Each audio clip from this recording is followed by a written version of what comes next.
বানর ও কুমিরের গল্প। এক সময় নদীর তীরে একটি আম গাছে একটি বানর বাস করত। বানরটি একাকী ছিল, কারণ তার কোনো বন্ধু বা পরিবার ছিল না, কিন্তু সে সুখী এবং সন্তুষ্ট ছিল। বানরটি গাছে সুস্বাদু ফল খেয়ে গাছে খেলাধুলা করে খুব সুখে থাকত। সেই গাছের আম ছিল সবার চেয়ে মিষ্টি।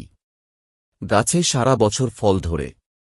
বিশেষ দিনে সেই আমগাছের কাছে একটা কুমির এসে দাঁড়াল। তাকে খুব ক্লান্ত ক্ষুধার্ত লাগছিল। কুমিরটি বলল, আমি কোথায় কিছু খাবার পেতে পারি? আমি সারাদিন কিছু খাইনি আর আমি খুব ক্ষুধার্ত। বানর তাকে গাছ থেকে কিছু সুস্বাদু আম উপহার দিল। কুমির সেই আমগুলোকে খেয়ে নিল এবং বানরকে ধন্যবাদ দিল। তারপর থেকে কুমিরটি প্রতিদিন বানরের সাথে দেখা করত এবং তারা ভালো বন্ধু হয়ে ওঠে। একদিন কুমিরটি বানরকে তার স্ত্রী ও পরিবারের কথা বলল। বানর বলল, আজ ফিরে গেলে তোমার স্ত্রীর জন্য কিছু ফলও নিয়ে যাবে। তার স্ত্রী যখন আম খেয়েছিল, তখন সে কুমিরের কাছে খুব অযৌক্তিক কিছু দাবি করেছিল। সে বলল, এই ফলগুলো এত সুস্বাদু, তাহলে যে বানর নিয়মিত এই আম খায় তার মন কতটা সুস্বাদু হবে। তিনি কুমিরকে তার জন্য বানরের হৃদয় আনতে আদেশ দেন।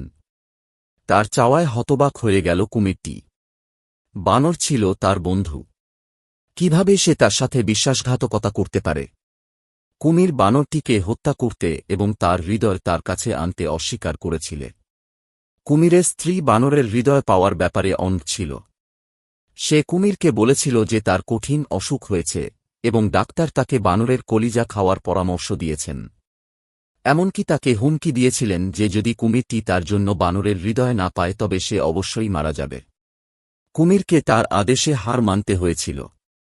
ভারাক্রান্ত মন নিয়ে কুমিরটি বানরের কাছে গিয়ে বলল, দোস্ত, আমার বউ তোমার পাঠানো আম পছন্দ করেছে। সে তোমাকে ধন্যবাদ জানাতে আমাদের বাড়িতে আমন্ত্রণ জানিয়েছে। বানর রাজি হল এবং কুমিরের পিঠে বসল যাতে কুমির তাকে তার বাড়িতে নিয়ে যেতে পারে। নদীর মাঝখানে কুমিরটি ডুবতে শুরু করল। বানরটি ভয় পেয়ে গেল এবং সে কুমিরকে জিজ্ঞাসা করল সে কেন ডুবেছে। কুমিরটি উত্তর দিল, বন্ধু, আমাকে ক্ষমা কর। আমার স্ত্রীর জীবন বাঁচাতে তোমার হৃদয় খেতে হবে। সেজন্য আমি তোমাকে আমার সাথে নিয়ে যাচ্ছি। বানরটি বুদ্ধিমান ছিল এবং দ্রুত চিন্তা করে সে কুমিরকে বলল সে তার হৃদয় আমগাছে রেখেছে।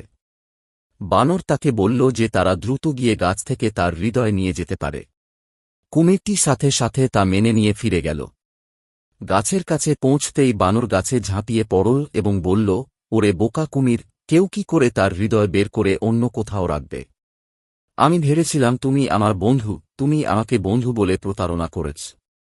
আমি আর কখনো তোমাকে বিশ্বাস করব না বা আমার গাছ থেকে তোমাকে ফল দেব না। চলে যাও আর ফিরে এসো না। সেই দিন থেকে তিনি আর কখনো কুমিরকে বিশ্বাস করেননি। লজ্জিত কুমিরটি নিজের ঘরে ফিরে গেল।